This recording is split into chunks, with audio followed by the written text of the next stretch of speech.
Good morning, students. In the last lecture, we have done some numericals based on the electromagnetic induction and motional EMF. The formula of the electromagnetic induction was E equal to minus d phi by dt, where phi is your flux. And flux, we know that BA cos of theta. When theta is 0 degree, then flux is maximum, that is BA. And when the theta is 90 degree, then flux is 0. And we have done the motional EMF numerical also. In the motional EMF, we have the motional EMF E equal to BVL, where B is the magnetic field, V is the velocity in meter per second, L is the length of the conductor that you are placing in the uniform magnetic field. So now we are going to discuss discuss a very important phenomena, that is your eddy current. So Foucault, it is also called the Foucault's current. Foucault was the scientist in 1841. In 1841, he performed an experiment, and during his experiment, what he found that a wonderful current that may be used in many applications. That is the wonderful current that discovered by the Foucault, and this is called the eddy current. So how we can explain? Firstly, define the eddy current. The change in magnetic flux produce a current that is called eddy current. So एक experiment कर लेते हैं student. देखिए हमारे पास आपका एक electromagnet है. ये इसका आपका साउथ पोल है और ये इसका आपका क्या है, नॉर्थ पोल है. एक्चुअल में जो एडी करंट है वो मेटल में आता है. किस तरीके से आएगा देखिए. यहां मैंने क्या किया, एक आपका सिंपल पेंडुलम को अटैच कर दिया. अब इसमें मैग्नेटिक फील्ड कहां जा रही है, इलेक्ट्रोमैग्नेट है तो यहां मैग्नेटिक फील्ड जाएंगे नॉर्थ टू साउथ. अब जो इलेक्ट्रोमैग्नेट है ये ऑसिलेट कर रहा था. ऑसिलेट करते हुए ही मैंने क्या किया, ये जो आपका सिंपल पेंडुलम ऑसिलेट कर रहा था. ऑसिलेट करते हुए ही मैंने इसको किस में रखा, इलेक्ट्रोमैग्नेट के बीच में जो स्पेस है वहां पे मैंने रखा, जहां मैग्नेटिक लाइन ऑफ फोर्स आपकी वहां से गुजर रही थी. देखिए इसका काम क्या है, आपका सिंपल पेंडुलम के बोब का इस तरीके से ऑसिलेट होना, मीन से एक्सट्रीम, फिर दोबारा से मीन, फिर एक्सट्रीम, फिर दोबारा से मीन. ठीक है.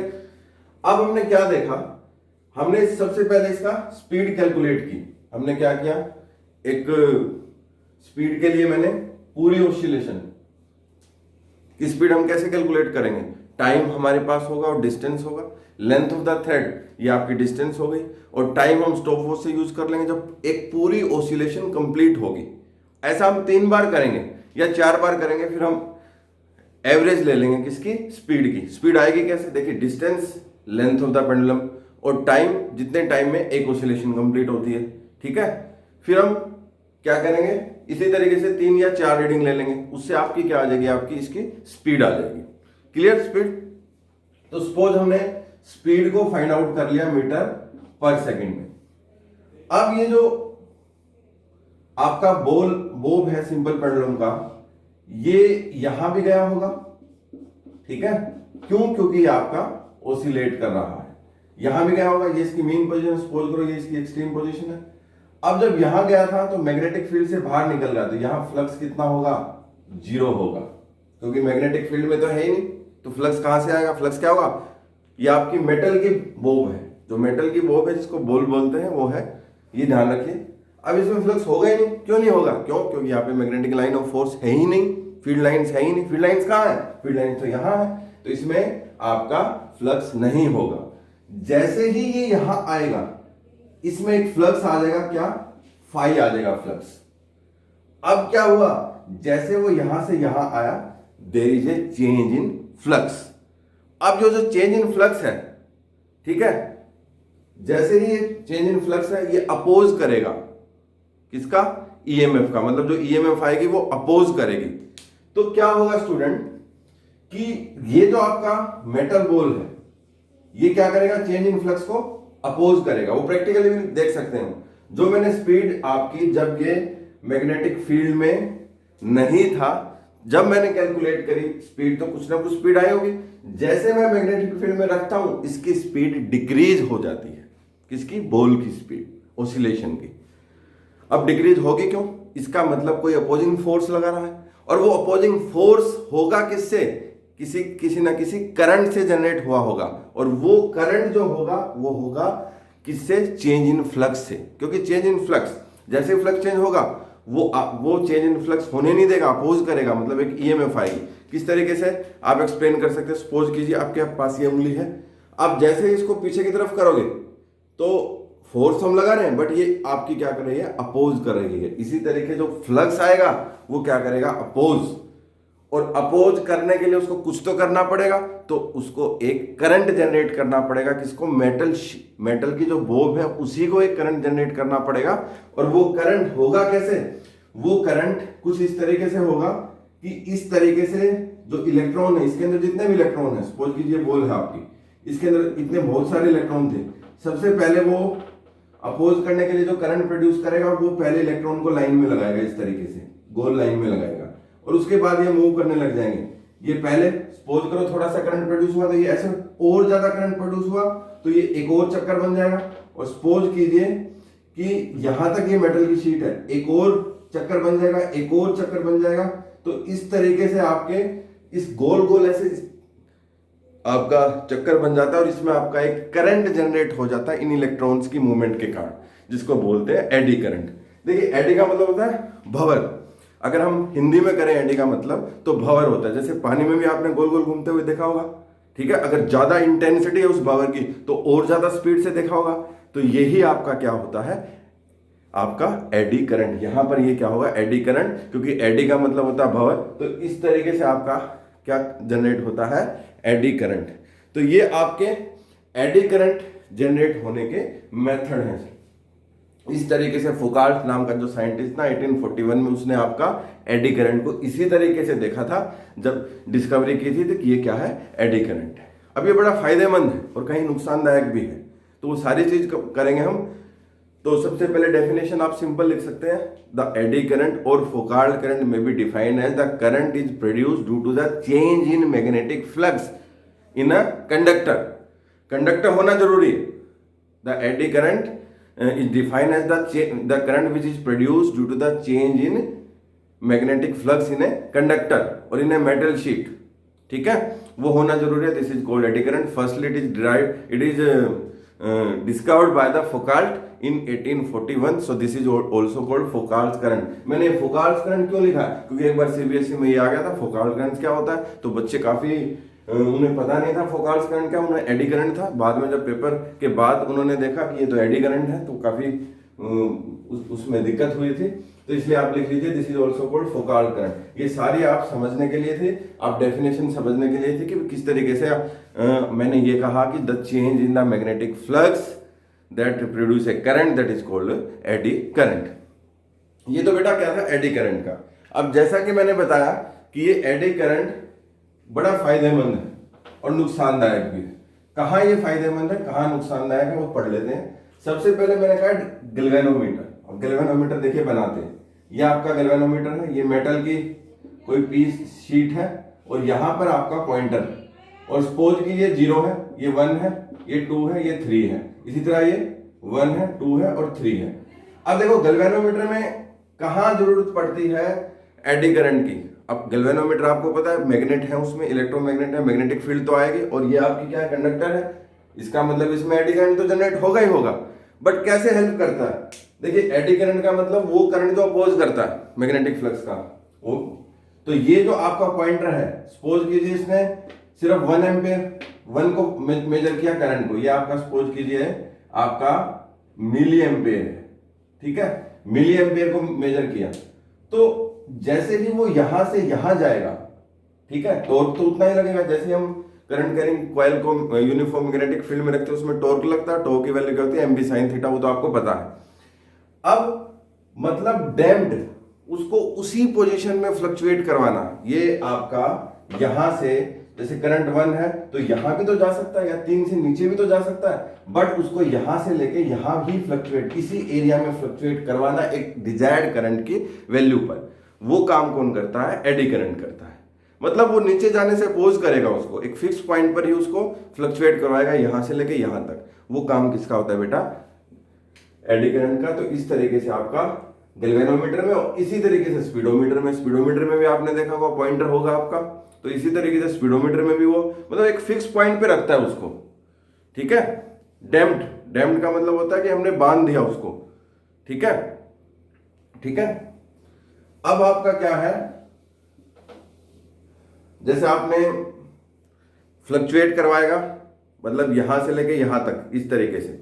अब इंडक्शन फर्नेस, इंडक्शन फर्नेस में क्या होता है बेटा? देखिए इंडक्शन फर्नेस, जैसे हम क्या करते हैं, ये कोयल है, कोयल के अंदर हमने मेटल शीट, मेटल का कोई भी पार्ट रख दिया, मेटल का पार्ट है जिसको मेरे को मेल्ट करवाना है। अब जैसे ही मैं इसको, अब इसमें आपके इलेक्ट्रोमैग्नेटिक फील्ड लाइंस तो होंगी क्योंकि इलेक्ट्रोमैग्नेट से जोड़ा आपने। अब जैसे ही मैं इसमें मेटल का पीस रखूंगा, ये सिरा कौन सा है आपका? मेटल का, ये भी आपका मेटल है। अब इसमें क्या होगा आपका, ये आपकी जो है कोयल है, कॉपर की कोयल है, सपोज कीजिए, ये आपका क्या है? मेटल का पीस। जैसे ही मैं इसमें रखूंगा, इसमें मैग्नेटिक फ्लक्स का चेंज आएगा, मैग्नेटिक फ्लक्स के चेंज आने से इसमें क्या प्रोड्यूस होगा? एक करंट जनरेट होगा, और वो इसको क्या कर देगा? मेल्ट करवा देगा। इसी को बोलते हैं इंडक्शन फर्नेस, ठीक है। तो ये आपका मेटल पीस क्या हो जाएगा? मेल्ट, हीट के कारण। मतलब यहां पर जो आपका एडी करंट है वो एज ए हीट भी यूज कर सकता हूं मैं कहीं पर, जैसे आपने हीटिंग इफेक्ट ऑफ करंट की एप्लीकेशन की थी ना, इसी तरीके से एडी करंट को हम हीटिंग इफेक्ट पर भी हम क्या कर सकते हैं? यूज कर सकते हैं, ठीक है। तो ये आपका इंडक्शन, आपको लिखने यही है application, galvanometer, speedometer, induction furnace, electromagnetic brake, energy meter, induction motor, induction cooking, but आपको पता होना चाहिए कि कैसे यूज होता है। तो जैसे मैंने इंडक्शन फर्नेस है, ऐसे इंडक्शन कुकिंग है आपकी, इंडक्शन कुकिंग में भी यही होगा आपका, ठीक है ना। तो उसके बाद इलेक्ट्रोमैग्नेटिक ब्रेक है। अब इलेक्ट्रोमैग्नेटिक ब्रेक में आपको पता है कि सपोज कीजिए व्हील है, व्हील में आपका क्या है, यहाँ पे मैग्नेट दो रखे हैं, तो ये व्हील मेटल की है। अब जैसे ही आपकी इसके अंदर आपका मेटल है, इसमें क्या होगा? एडी करंट आएगा, और एडी करंट क्या करेगा? इसको अपोज करेगा, और अपोज क्या? मोशन को अपोज करेगा, यानी उसको कम करेगा मोशन को। तो उसको क्या बना दिया? इलेक्ट्रोमैग्नेटिक ब्रेक बना दिया, ठीक है। इसी तरीके से अब जो जितनी हाई स्पीड की ट्रेन होती है उसमें सभी जगह इलेक्ट्रोमैग्नेटिक ब्रेक ही होती है आपकी। उसके बाद एनर्जी मीटर है। अब ये एनर्जी मीटर है एनालॉग। देखिए एनर्जी मीटर के बारे में डीपली बता देता हूं। एनर्जी मीटर में क्या होता है, एक कॉपर की डिस्क होती है, ये वो वाला डिजिटल वाला नहीं है जो आपके घर के बाहर का, वो डिजिटल है। ये एनालॉग मीटर जो पहले आते थे, एक कॉपर की डिस्क होती है। अब कॉपर क्या है? एक मेटल है डेफिनेटली, ठीक है, और इसमें मैग्नेट होते हैं। वो मैग्नेट क्या करते हैं? इलेक्ट्रोमैग्नेट की तरह काम करते हैं। अब कॉपर में क्या आएगी आपकी? Magnetic line of force. ये magnetic line of force produce होगी तो फ्लक्स चेंज होगा आपका। ये फ्लक्स क्या होगा? चेंज। जैसे ही फ्लक्स चेंज होगा आपका क्या होगा? एडी करंट आएगा। क्या आएगा? एडी करंट, ठीक है,